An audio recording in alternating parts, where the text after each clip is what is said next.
Reservation से जुड़ा मुद्दा साल भर देश में चर्चा में बना ही रहता है। अभी हाल ही में ओबीसी से जुड़े एक आयोग ने, जिसका नाम है रोहिणी आयोग, इसने अपनी रिपोर्ट प्रस्तुत कर दी है। रिपोर्ट में किन खास मुद्दों पर चर्चा की गई है, रिपोर्ट को कब बनाया गया था और इस आयोग की स्थापना किन उद्देश्यों को लेकर की गई थी, किन उद्देश्यों के आधार पर इसे गठित किया गया था, इस पर आज हम चर्चा करने वाले हैं। दृष्टि आईएएस के न्यूज प्रोग्राम में एक बार फिर से आपका स्वागत है। मैं हूं गीतांजलि शुक्ला और आज हम चर्चा करेंगे ओबीसी से संबंधित रोहिणी आयोग के संदर्भ में। आइए देखते हैं हमारे विषय को। विषय है रोहिणी आयोग की रिपोर्ट, ओबीसी का उपवर्गीकरण क्या है। दरअसल यह रिपोर्ट ओबीसी के सब कैटेगराइजेशन से संबंधित है, जिसमें ओबीसी को कई वर्गों में विभाजित करने की बात कही गई है। क्योंकि हम सभी जानते हैं कि हमारे देश में केंद्रीय सूची के आधार पर ओबीसी को 27% का रिजर्वेशन प्राप्त है। ऐसे में सरकारी नौकरियों में और उच्च संस्थाओं में, उच्च शिक्षाओं की संस्थाओं में इन्हें आरक्षण प्राप्त होता है। लेकिन लगातार यह मुद्दा सुर्खियों में बना रहा है कि ओबीसी की कुछ खास वर्गों ने ही इस आरक्षण पर कब्जा कर लिया है, जबकि जो शेष लोग हैं या वे लोग जिन्हें इन योजनाओं की जरूरत है, जिन्हें इन आरक्षण की जरूरत है, वे इससे अछूते रह गए हैं। आइए देखते हैं कि आज की खबर में हम किन खास बिंदुओं पर चर्चा करने वाले हैं। आज हमारी चर्चा के मुख्य बिंदु क्या होंगे। सबसे पहले देखेंगे खबर कहां प्रकाशित की गई है, इसके बाद यह खबर सुर्खियों में क्यों आ गई है, इसके बाद जानेंगे कि ओबीसी के उपवर्गीकरण आखिर है क्या और इसकी आवश्यकता क्यों महसूस हुई, यानी इसके सब कैटेगराइजेशन की जरूरत क्यों हुई। इसके बाद जानेंगे रोहिणी आयोग के बारे में और इसकी स्थापना या इसका गठन कब किया गया था, इसके बारे में भी समझेंगे। कितने समय के लिए इसका गठन किया गया था और इसके गठन में किन किन चीजों को शामिल कर दिया गया था, किन संदर्भों में इसे चर्चा करनी थी, इसके बारे में भी हम देखेंगे। इसके अलावा हम यह भी देखेंगे कि आयोग का क्या कार्य है और इसने किन किन कार्यों में मुख्य भूमिका निभाई है। अंत में एक प्रश्न होगा जो कि प्रीलिम्स के लेवल पर होगा, जिसका जवाब आपको कमेंट सेक्शन में देना है। आपको यह भी बताना है कि यह पूरा विषय सामान्य अध्ययन या जीएस प्रश्न पत्र के किस पेपर से या किस खंड से संबंधित है। चलिए आगे बढ़ते हैं और देखते हैं हमारी खबर को। खबर द इंडियन एक्सप्रेस में प्रकाशित की गई है। इसके अलावा द हिंदू जैसे न्यूज़पेपर ने भी इन्हें कवर किया है, क्योंकि अपने आप में ये काफी बड़ी बात है, क्योंकि यह एक मोस्ट अवेटेड रिपोर्ट है।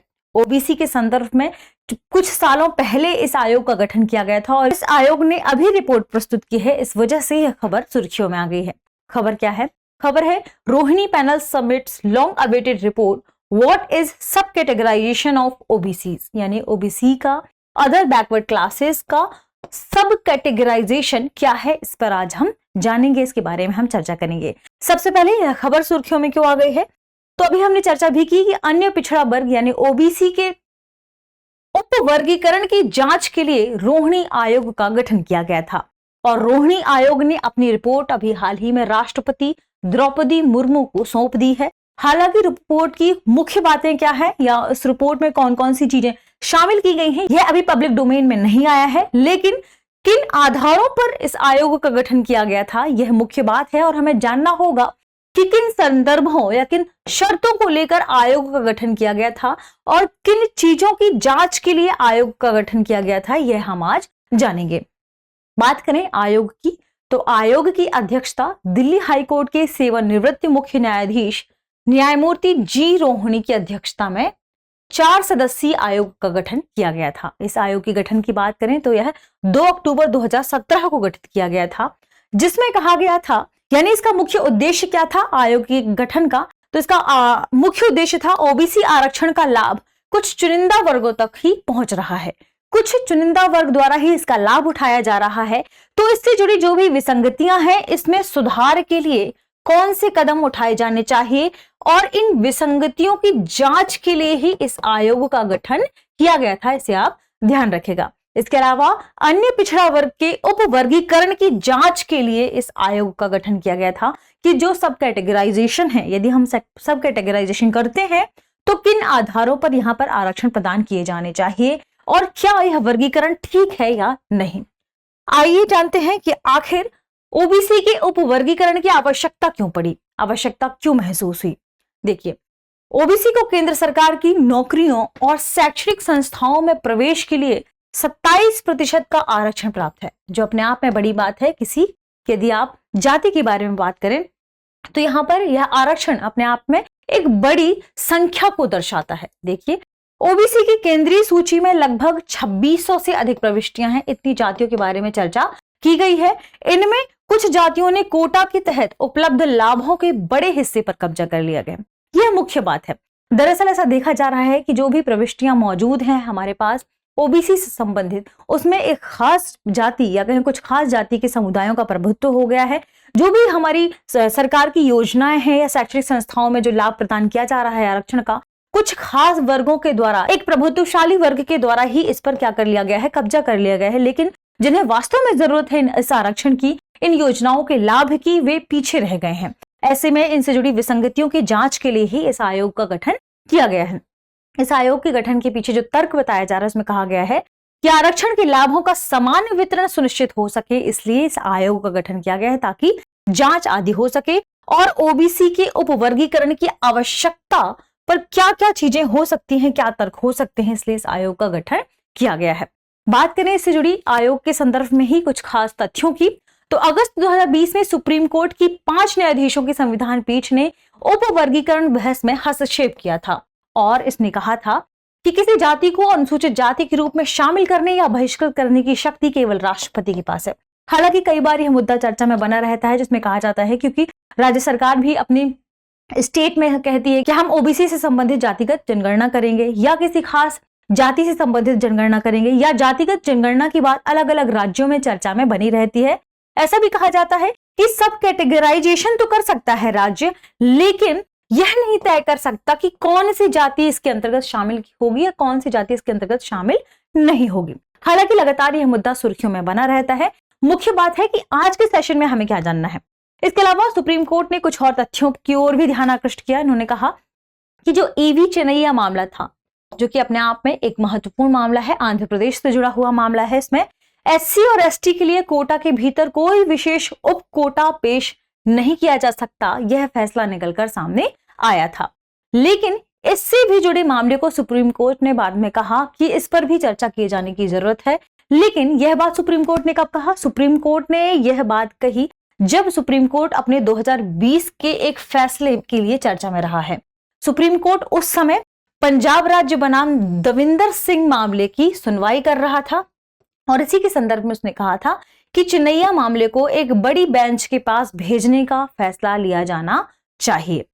यदि हम बात करें पंजाब राज्य बनाम दविंदर सिंह मामले की, यह मामला क्या है? तो यह मामला है पंजाब राज्य से संबंधित, जिसमें अदालत ने 2006 के पंजाब कानून की वैधता की जांच की थी। किसने? सुप्रीम कोर्ट ने, जिसने यदि हम बात करें कि आखिर पंजाब राज्य में ऐसा क्या हुआ था कि इसकी वैधता की जांच हुई थी, तो इसने एससी के भीतर उपवर्गीकरण को बनाने की बात कही थी और कहा था इसने कुछ चिन्हित जातियों के लिए एससी कोटे का आधा हिस्सा आरक्षित करने की मांग की थी। इस वजह से इस मामले की सुनवाई करते हुए फिर सुप्रीम कोर्ट ने आगे इस पर चर्चा में लाया और सुप्रीम कोर्ट ने फिर चेन्नैया मामले के बारे में कहा कि इसे एक अगली और बड़ी बेंच को भेजने की बात सुप्रीम कोर्ट ने कही थी। ये तो हमने देखा कि आखिर ओबीसी के उपवर्गीकरण की आवश्यकता क्यों है और इस पर जांच क्यों चल रही है, क्योंकि हमने देखा कि कई बार कई फैसलों में इसका जिक्र हुआ है। इसलिए क्या हुआ कि फिर एक आयोग का ही गठन कर दिया गया और आयोग को यह तय करने की बात कही गई कि आयोग ही डिसाइड करे कि आखिर इसमें क्या क्या विसंगतियां मौजूद हैं। आइए जानते हैं कि रोहिणी आयोग क्या है। रोहिणी आयोग का गठन कब किया गया? दरअसल इस आयोग का गठन 2 अक्टूबर 2017 को किया गया था। इस आयोग के गठन के पीछे मुख्य उद्देश्य था यह जानना कि आखिर ओबीसी का यदि सब कैटेगराइजेशन चर्चा में है तो इसमें क्या क्या चीजें हैं, और इसके अलावा कुछ अन्य तथ्य भी शामिल किए गए, कुछ अन्य संदर्भ शामिल किए गए। इन संदर्भों पर आयोग को जांच करनी थी। इसमें ओबीसी के लिए आरक्षण और अन्य लाभ किस हद तक कुछ प्रमुख जाति समूहों के बीच केंद्रित हो गए हैं, इनकी जांच करना शामिल था। इसके अलावा ओबीसी की केंद्रीय सूची में संबंधित जातियों या समुदायों या उपजातियों या पर्यायवाची शब्दों की पहचान करने और उन्हें उनकी संबंधित उप श्रेणियों में वर्गीकृत करने का भी कार्य इस आयोग को सौंपा गया था। इसके अलावा ओबीसी के भीतर उप वर्गीकरण के लिए वैज्ञानिक दृष्टिकोण से जुड़े मैकेनिज्म क्या हो सकते हैं, क्राइटेरिया क्या हो सकते हैं, इससे जुड़े नॉर्म्स क्या हो सकते हैं और उनके मापदंड क्या हो सकते हैं, इन सभी चीजों पर कार्य करने के लिए इस आयोग का गठन किया गया था। आयोग से जुड़े कुछ अन्य तथ्य भी हैं। यदि आयोग की बात करें तो जब इसकी स्थापना की गई थी तो ऐसा कहा जा रहा था कि इसे 3 जनवरी 2018 को समाप्त कर दिया जाएगा। 12 सप्ताह के कार्यकाल के लिए इसे गठित किया गया था। लेकिन बार बार इसकी जो कार्यकाल है इसको आगे विस्तारित किया जा रहा था और कई वर्षों तक यह विस्तारित भी हुआ। बात करें इस आयोग से जुड़ी कुछ खास तथ्यों की, तो 30 जुलाई 2019 को आयोग ने सरकार को पत्र लिखा और कहा कि सूची में, जो केंद्र सरकार की सूची है ओबीसी से संबंधित, उस सूची में कई अस्पष्टताएं नोट की गई हैं। इसमें आयोग की राय थी कि सरकार उपवर्गीकृत केंद्रीय सूची तैयार होने से पहले इन्हें स्पष्ट सुधार किया जाना चाहिए। केंद्रीय सरकार की जो भी सूची है उसमें जो भी चीजें अस्पष्ट हैं, क्योंकि कई अस्पष्टताएं उसमें मौजूद हुई थी और आयोग ने इस बात की जांच भी की थी। फिर उन्होंने केंद्र सरकार से कहा कि जैसे ही इस सूची को पूरी तरीके से जब हम सब कैटेगराइजेशन करेंगे, इससे पहले सूची को ठीक तरीके से हमें स्पष्ट करना जरूरी है, इसे सुधारना हमारे लिए जरूरी है। 22 जनवरी 2020 को नई शर्तें जोड़ी गई आयोग के लिए, यानी आयोग के कार्यों को और बढ़ा दिया गया, जिसमें कहा गया कि अब आयोग ओबीसी की केंद्रीय सूची में विभिन्न प्रविष्टियों का अध्ययन करेगा और किसी भी दोहराव, अस्पष्टता, विसंगतियों या प्रतिलेखन की त्रुटियों में सुधार की सिफारिश भी करेगा। यानी पहले तो केवल विसंगतियों के बारे में चर्चा की गई थी, धीरे धीरे इसके कार्य को बढ़ा दिया गया। इस वजह से इसके कार्य में भी या इसके कार्यकाल में लगातार विस्तार देखा गया। फिर बाद में केंद्रीय सूची में क्या क्या अस्पष्टताएं थी, विसंगतियां थी, इसकी प्रतिलेखन से संबंधित, इनके बारे में भी कह दिया गया कि अब इन त्रुटियों के बारे में भी जो भी सुधार की सिफारिशें होंगी वे भी आयोग ही करेगा। फिर आयोग ने इन सभी चीजों को भी किया। अब बात करते हैं आयोग के कार्य के संदर्भ में कि इसका मुख्य कार्य क्या था। जुलाई 2019 में आयोग ने कहा था कि उसका जो मसौदा है, कि जो मसौदा रिपोर्ट है वह तैयार हो चुकी है। फिर बार बार इसके कार्यकाल को बढ़ाया गया, इसके कार्यों में नई नई चीजें ऐड की गई, नए नए संदर्भ ऐड किए गए, जिसमें एक नया संदर्भ जोड़ा गया जिसमें कहा गया कि अब इसने ओबीसी की केंद्रीय सूची में समुदायों की सूची का भी अध्ययन करना है।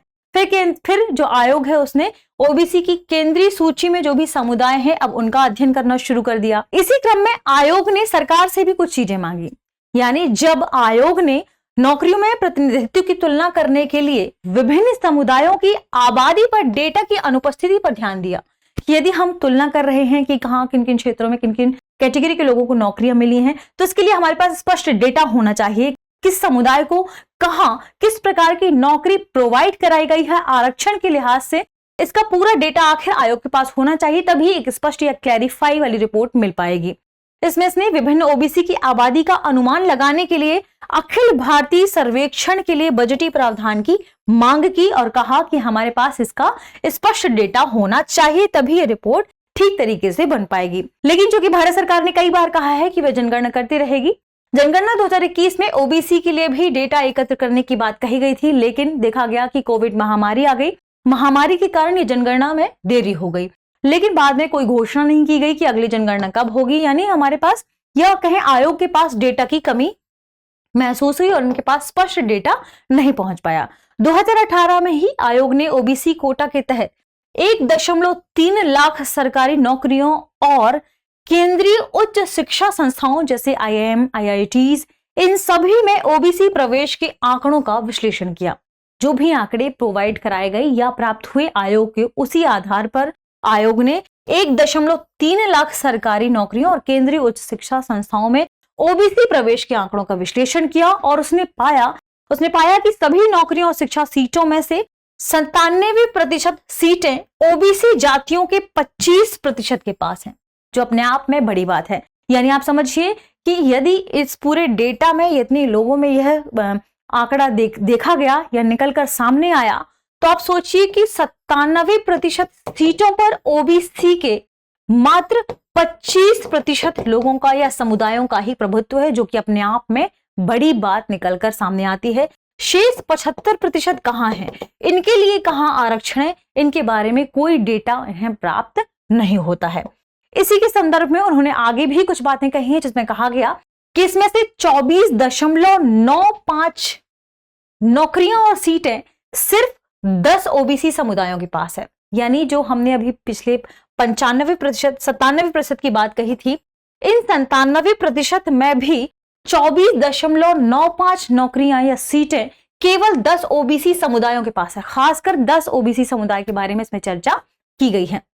इसमें कुछ और डेटा निकलकर सामने आता है, जिसमें कहा गया है कि 9 से 83 ओबीसी समुदायों द्वारा जो कि कुल 37% का कवर करते हैं। यानी ओबीसी समुदाय के 37% के पास नौकरियों और शैक्षणिक संस्थाओं में शून्य प्रतिनिधित्व है, जो कि अपने आप में बड़ी बात है। ओबीसी समुदाय के पास समझिए कि पूरी तरीके से हर वर्ग के पास आरक्षण का लाभ नहीं पहुंच पा रहा है, कुछ खास वर्ग के पास ही आरक्षण का लाभ पहुंच पा रहा है।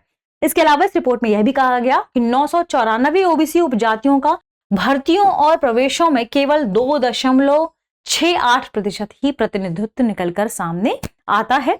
इसलिए एक और बात कही गई, चूंकि ये डेटा हमने अभी देखा भी कि सरकार कुछ खास डेटा प्रोवाइड करा नहीं पाया है, तो ऐसा कहा जा रहा है कि यह जो रिपोर्ट आई है यह अद्यतन जनसंख्या डेटा की अनुपस्थिति के कारण हो सकता है, इसके जो विश्लेषण है उसमें कुछ खामियां निकलकर सामने आए। लेकिन फिर भी अध्ययन तो किया ही गया है, हो सकता है कि यह डेटा सही भी हो। आप पूरी तरीके से ना माने, लेकिन ऐसी तो बात निकलकर सामने आ ही रही है कि कुछ खास वर्गों का या कुछ खास समुदायों का ही ओबीसी के आरक्षण में प्रभुत्व सामने नजर आता है। यदि पूरे देश में चर्चा का विषय बना हुआ है, यदि सभी राज्यों में चर्चा का विषय बना हुआ है, यदि न्यायालय इसमें हस्तक्षेप करके इस पर चर्चा करना चाहती है, तो यह बात बिल्कुल हो सकती है कि खास समुदाय इसका लाभ ले पा रहा हो और वे समुदाय जिन्हें इनकी जरूरत है, जिन्हें इनकी आवश्यकता है, वे इसका लाभ ना ले पा रहे हो। चलिए बढ़ते हैं आज के सेशन की तरफ के प्रश्न की तरफ। प्रश्न को देखते हैं, इसका जवाब आपको कमेंट सेक्शन में देना है। प्रश्न है 2 अक्टूबर 2017 रोहिणी आयोग को कितने सप्ताह के लिए गठित किया गया था? हमारे पास ऑप्शन है 10 सप्ताह, 11 सप्ताह, 12 सप्ताह या 13 सप्ताह। इस प्रश्न का सही जवाब कमेंट सेक्शन में देना ना भूलें, क्योंकि बाद में इन्हें या इनकी कार्यकाल को लगातार बढ़ाते गए और आज 2017 के बाद 2023 में इस रिपोर्ट को प्राप्त किया गया है, जो अपने आप में बड़ी बात है। इसके कार्यकाल को लगातार बढ़ा दिया गया। इसके अलावा इन न्यूज इन फोकस या इन डेप्थ की यदि आप पीडीएफ चाहते हैं तो आप दृष्टि आईएएस के in news in focus in depth Telegram channel पर विजिट कर सकते हैं। यदि आपको इन चैनल की लिंक्स चाहिए तो आप डिस्क्रिप्शन बॉक्स में भी जाकर विजिट कर सकते हैं। मिलते हैं हमारे अगले सेशन में, तब तक पढ़ते रहिए, रिवीजन करते रहिए। शुक्रिया।